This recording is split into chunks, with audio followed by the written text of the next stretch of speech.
out without war. I have told you the British were sent. Was there a war here? How did the British go? There was no war to send them from here. And there is, everybody is quiet. Nobody is, because they have somebody also breathing behind their backs. Museveni is holding a gun, literally, on these judges also. He's the one who appointed them. He's given them a lot of benefits recently. So they must also know that we are also there. So that it's not just a one-sided thing. And we must alert them that we are there and that this is our country. Because these are political cases about people, what people feel and say. These are not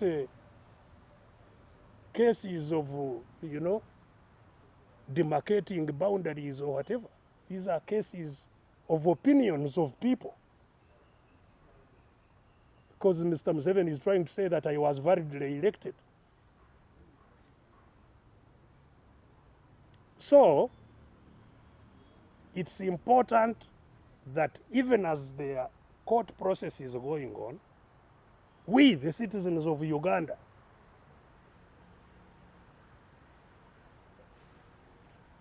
start saying this cannot go on endlessly. We must start taking action against all this. And before the election, when we said we have two fronts now, Plan A and Plan B, the junta, as usual, using its advantaged control of media, started drumming up, these people want war.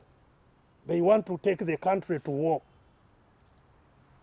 Of course, if we want to take the country to war, it's also our right. Why did they come through war? They think they have the monopoly of war. Nobody else should go to war. How did Mr. Museveni arrive in that office? It was through war.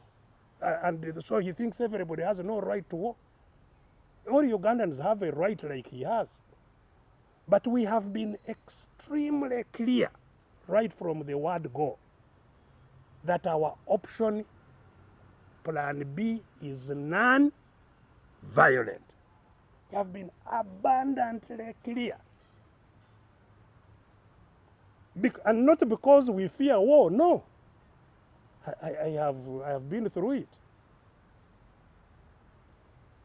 I don't think there is a gun I can't manage. We don't fear war. It is simply because war will not deliver what we want. War will not deliver democracy. That's why we went through war, we won the war, and we are where we are. War recreates violence. Violence begets violence. So we consciously, ideologically, detach ourselves from violence. But a struggle is not just about war. A struggle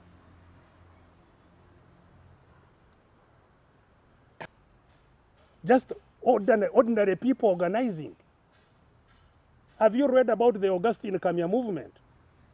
Especially you, the young people, you should read about what Augustine Kamya did with the ordinary people. They starved the British Empire of the money that they were using to dominate them. They just cut off all the money that they were using to dominate them. And the British found out that they could no longer manage without going to war. So our people should prepare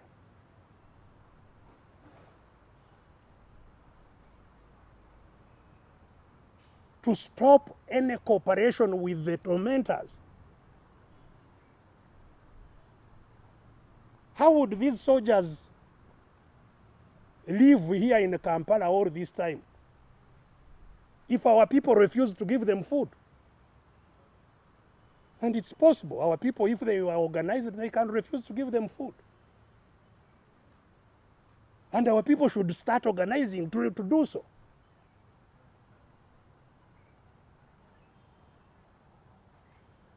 Because even those who transport it, once we say, now things are not getting any better, today let's start doing this.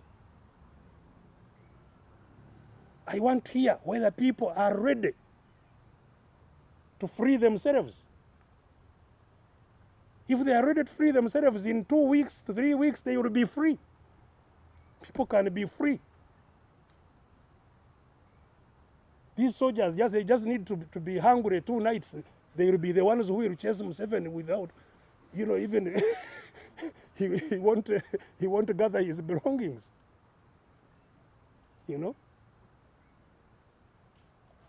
But they also want to know that our people are serious.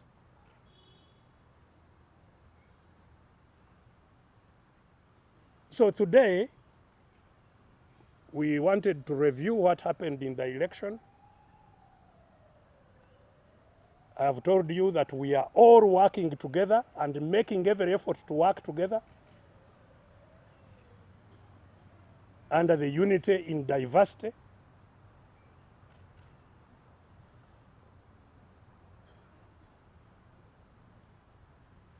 So that all these actions, we are in them, all of us together.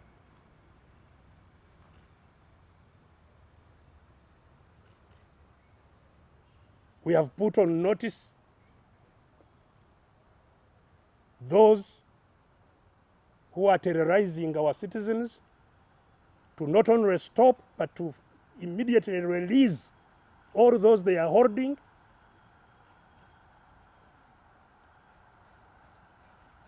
And we intend working with the international human rights bodies to see whether the process can be put in place to establish those who are being held so that all can be freed.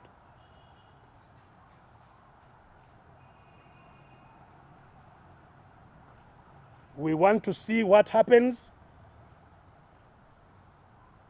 in that process.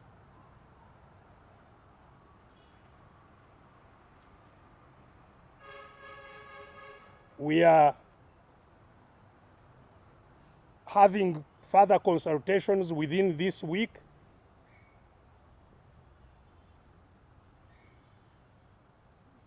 We want our people within this week to start conversing about a united, determined action to stop what is going on. And we hope that if the junta has not taken measures that can take the country back into the people's hands, that our people will not be found wanting to force them out.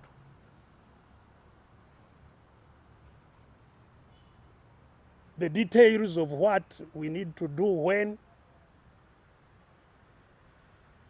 we are in touch with all our people, and we shall be informing the country more on this. But now the elections are behind us, and now it is time to all unite for our freedom.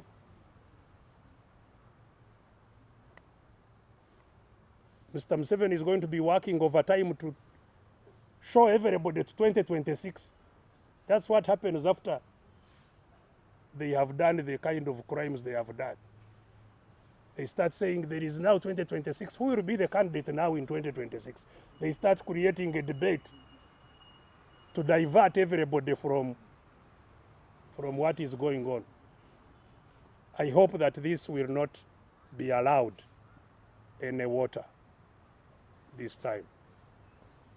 Thank you very much. So I've said very much in English, and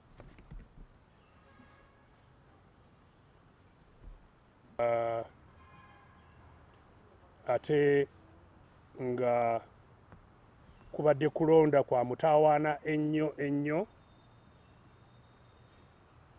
njagala kuyozaayoza n'okukulisaayo banaffe bonna abakwetabyemu, kubanga okukuyitamu tekibadde kyangu.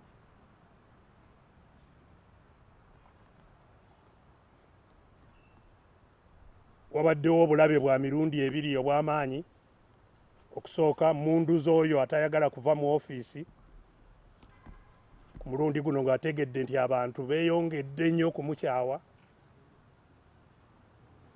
kati obukyayi ng'alina kubukakkanya na mmundu, era yensonga lwaki bye mwalaba byonna kutulugunyizibwa kukubibwako abantu kwaliwo mu kalulu kano nga kweyongedde nnyo. N'obulabe obwokubiri bwali obw'ekirwadde ekya ssenyiga omukambwe ekisaasaanidde mu nsi yonna, era nakati ekitta abantu wano mu nsi yaffe, nga kino kyennyini kyandibadde nga kyetaagisa nti akalulu kennyini tekabeerawo, era nga waaliwo ekkubo erikwongerayo ekirwadde kisooke kiveewo, naye kubanga ekkubo eryo lyali lijja kuleetera omwami Museveni okusooka dde ebbali ave mu ofiisi, ekkubo eryo yali tasobola kulikkiriza, waakiri abantu baffe naye nga ye yasigadde mu ofiisi. Ate nga ne ekkubo eryakalulu eryasaasaanya ekirwadde kino tekyasaasaanira mu kalulu kennyini ak'obwa pulezidenti ne palamenti na bino ebigenze mu maaso. Ekyakasaasaanya ennyo kaali kalulu akasooka akabannayenaalimu bokka, ak'omugongo, ak'okusimba mu mugongo n'okukola campaign mu ggwanga lyonna nga bwe mwabiraba. N'olwekyo kati okutulugunya abantu mu kalulu kano kwali si kwa kulwanyisa kirwadde, wabula kwali kwa kulwanyisa abavuganya nti baleme kumuvuganya. Kale nno nkulisaayo banaffe ababiyiseemu byonna. Akalulu kongedde okulaga n'okuggumiza kye tubadde tugamba nti Uganda tefugibwa kibiina n'obufuzi obutambulira ku kwagala kw'abantu, enkola eya demokulasiya, wabula nti Uganda efugibwa bannakyemalira beesigamye ku mmundu abaawamba eggwanga, eggwanga lyonna liwangalira mu buwambe, era nti okubajjawo si kyekintu ekyangu nga bwe twongedde okulaba, nannyo okuyitira mu kalulu nakyemalira ye kennyini ke yeetegekera, kaalabirira era kaalangirira ye kennyini. Naye nga bulijjo ffe tetugaananga kugenda mu kalulu, kubanga era ne mu kaseera ako akatono wabaawo akaagaanya akatono ke tusobola okuyisaamu emitwe, twogere eri abantu bawulire ensonga n'eneetegeka gye tusobola okukola okwetaasa. Era nakano bwe katyo abantu baffe ndowooza ekyo bakikoze. akalulu kano kubanga okukyawa mwami Museveni kweyongera nnyo era buli kalulu kweyongera buliijo kati yajjayo n'emmundu endala zonna alabe nti yakola akabi eri abantu baffe. Yajjayo ssente zonna kubanga era kyetulwanirira kwe kuba nti tulina obuyinza ku maali yaffe. Teri bannayuganda obuyinza bwe balina ku bintu byabwe. Kati ebintu abikozesa nga bw'ayagala. Ne ssente z'akozeseza mu kalulu tezibadde zaffe, zonna yazeewola. Beewoze ssente eziwera akawumbi mu emitwalo nga 7 kuva ekirwadde bwe kyajja wano. Nga ssente zino zonna baggalawo gavumenti ebitundu ebirala byonna ssente ne bazitereka mu biyumba byabwe okukozesebwa okugezaako okuleka mwami Museveni mu ofiisi.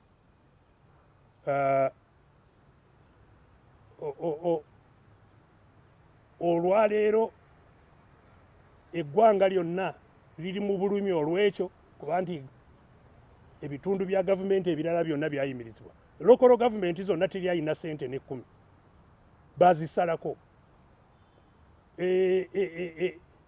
Education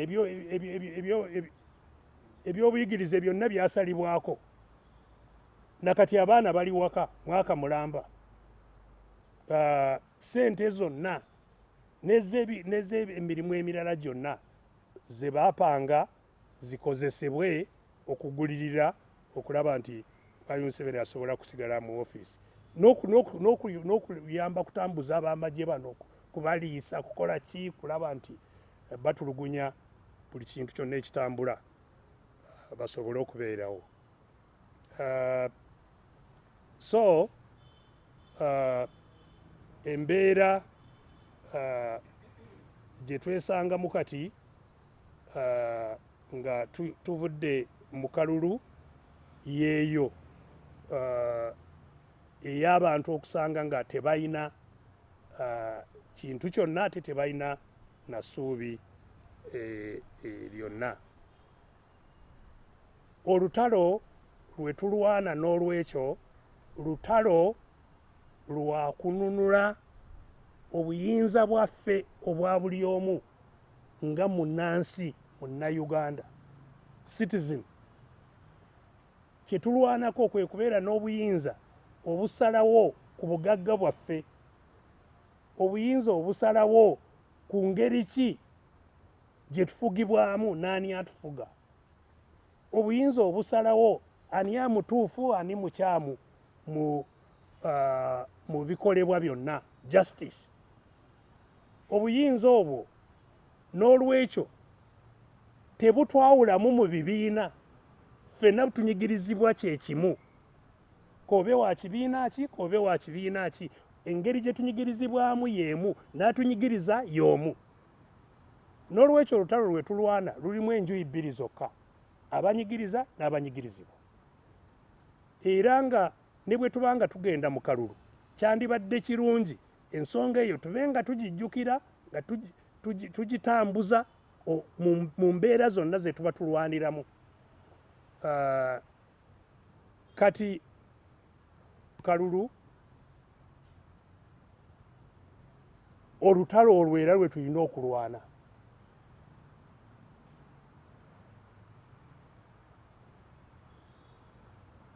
Ffenna nga twegatidde wamu era kyatukola bulungi nti munnabyabufuzi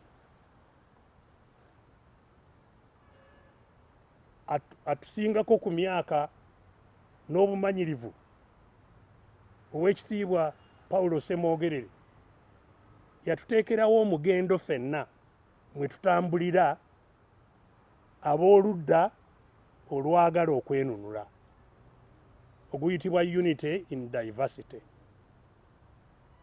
Era ng'omugendo ogwo gwe twagala tutambuliremu mu lutalo luno olw'okulaba nti ffenna obuyinza buno tubugabana nga bannansi.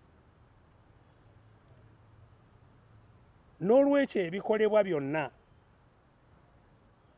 tujja kubikola nga tusinziira mu ntambula bw'etyo. Bannaffe abamu abavudde mu kalulu bagenze mu kkooti. Kkooti ekitegeeza nayo kkubo lya kulwana. Era newankubadde ffe twagigendamu mu mirundi egiwera ne tumanya enkola yaayo na buli kimu, naye era nga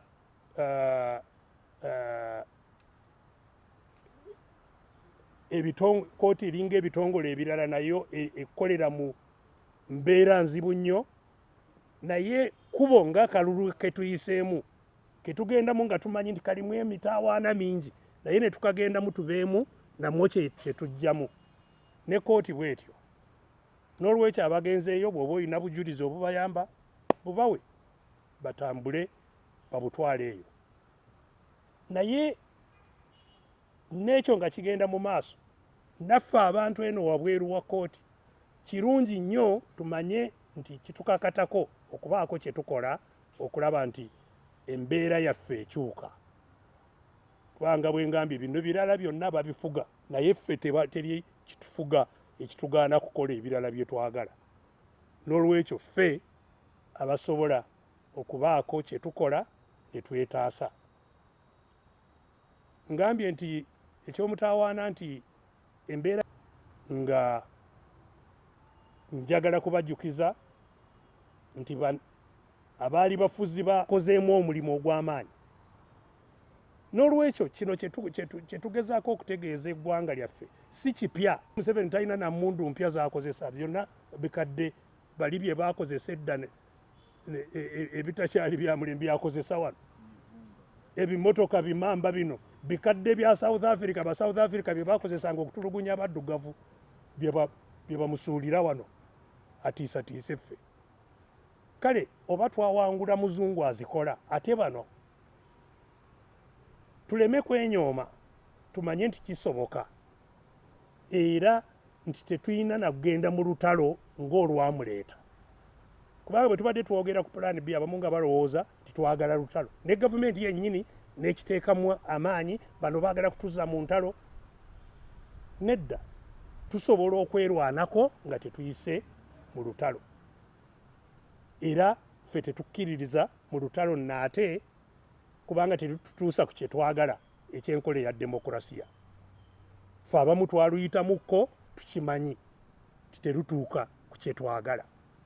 N'olwekyo si kye tuliko, naye ffenna awamu tusobola okwekolamu omulimu ne gubalaga nti ddala ddala tulina amaanyi newankubadde tetulina mmundu. Olwaleero okuva mu kalulu kano bakutta abaana baffe bayitirivu nnyo abali mu makomera abatulugunyizibwa n'okuttibwa mu ngeri etategeerekeka kati mu bantu. Enkumi n'enkumi z'abaana baffe bali wano Embuya, bali Kireka, bali Nalufenya, bali mu mayumba amalala ge bataddewo ng'okubatulugunyiza. Abawambibwa ekiro ne batwalibwa mu bifo ebyo ne batulugunyizibwa, abafa ne babasuula mu kaabafuwe no mu malwaliro.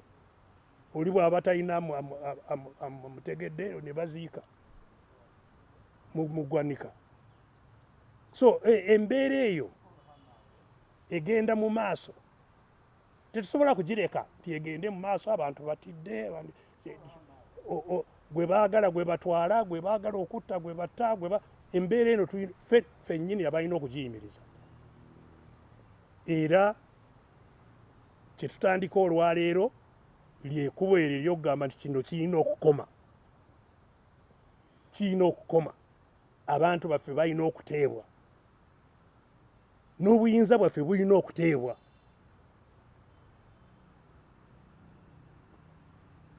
Abaana be batulugunya abatalina mirimu, okugamba nti tukooye obutabeera na mirimu guba musango ki? Tukooye okusula enjala guba musango ki? So olwaleero twagadde twongere okuzuukusa bannaffe ffenna abannayuganda okulaba nti tutandika okwekolamu omulimu. Era nga bwe mbagambye nti tutambulira ffenna awamu mu nkola ey'okulwanira awamu,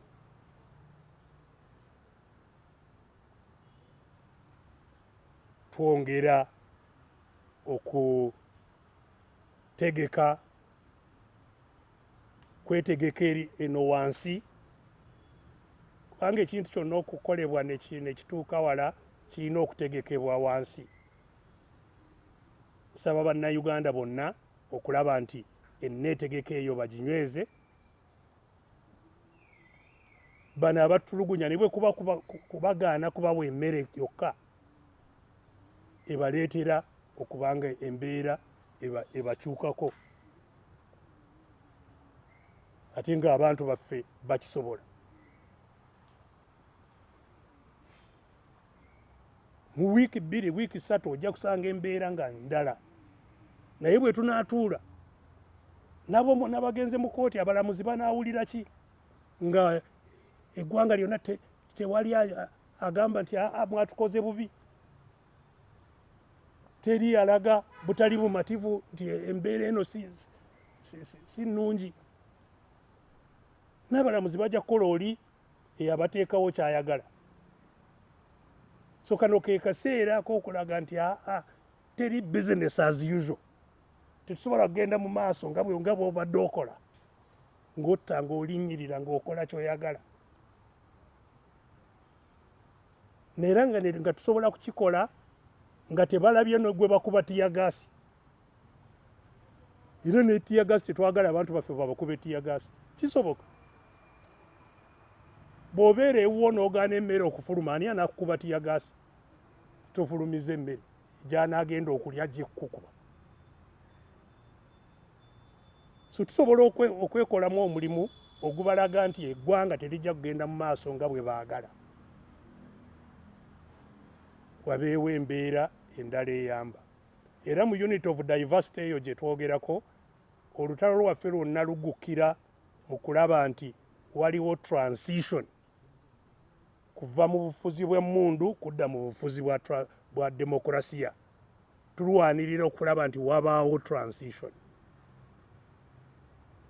Era n'abaagala okwogera ku transition eyo tubaaniriza okulaba nti eggwanga lifune transition, live mu mikono gy'abatono lidde mu mikono gy'abantu bonna. Mu mbeera eyo tujja kweyongera okubatangaaza mu wiiki eno nga bwetambula ebirala ebinaatambulirako. Naye nga bwe tutyo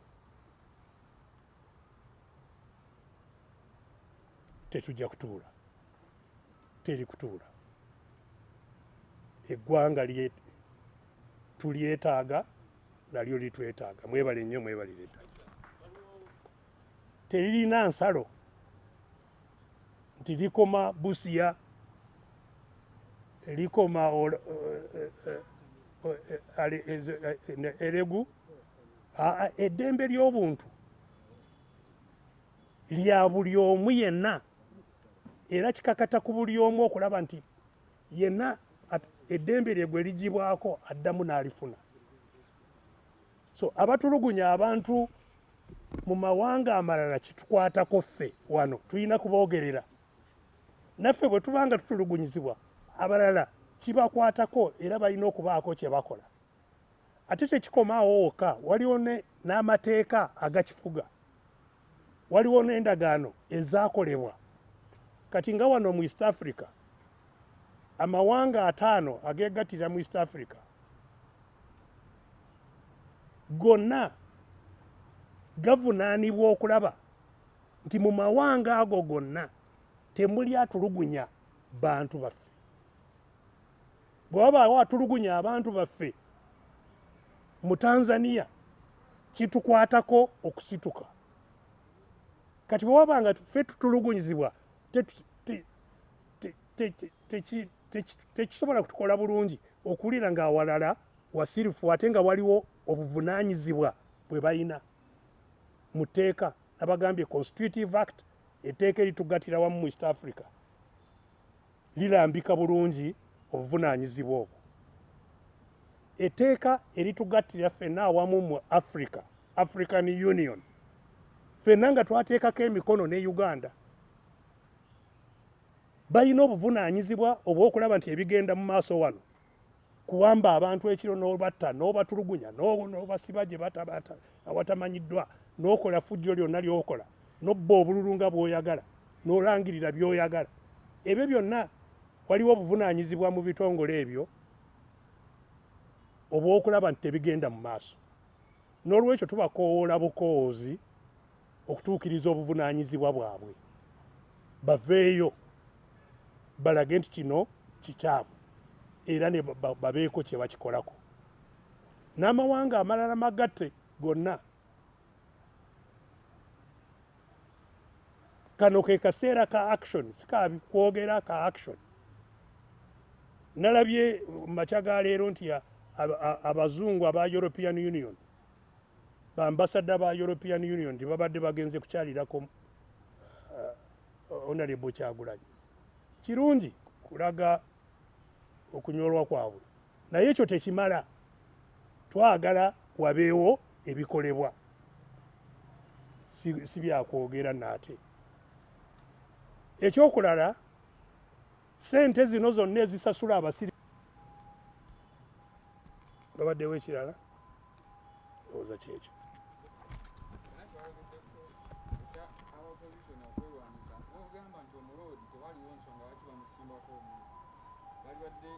naye nakyo luno lulina enjuyi bbiri zokka era ensonga eyo nkulu nnyo bwe tuba bakuluggusa tutegeere nti waliwo enjuyi bbiri tetunatuuka mu kiseera ekyebibiina kuvuganya ku puroguramu z'ebibiina nga bali mu demokurasiya nga gw'oyagala kukola universal education ono tayagala universal education ono oyagala naye kati okusalawo okwo tetunaba kufuna obuyinza obusalawo katukyalwanirira buyinza bwennyini obutusobozesa okusalawo n'okukola ebibiina kwennyini kuba n'eddembe tosobola kukola ebibiina nga tolina ddembe n'ebibiina ebimu olaba ebibiina ebimu era osanga n'ebivuganya nga babiwambye so tewali ddembe yensonga lwaki oba oli mu kibiina ki oba oli mu kibiina ki olina okutegeera nti olutalo lwe tuliko si lwa ofiisi mu kiseera kino si lwa kufuna ofiisi wabula lwa kufuna buyinza akalulu tukayingidde tulabe engeri ki gye tukakozesa okwongerayo ekyo kye tulwanirira so ekintu ekyo kikulu nnyo okukitegeera kizibu okukitambuza kubanga akalulu bwe kabeerawo ne mu ofiisi ezo mulimu ssente ate nga tuli baavu ffenna kati okugamba nti tovuganya ate nga oli bw'atuuka yaafuna ssente kiba kizibu yensonga lwaki ebintu bino tulina kubyogerako nnyo muffe abali mu lutalo luno tuleme kwekubaakuba n'okwenafuya nga tetunatuuka ne kulwana n'omulabe yennyini kale ndowooza ebyange kabikomaawo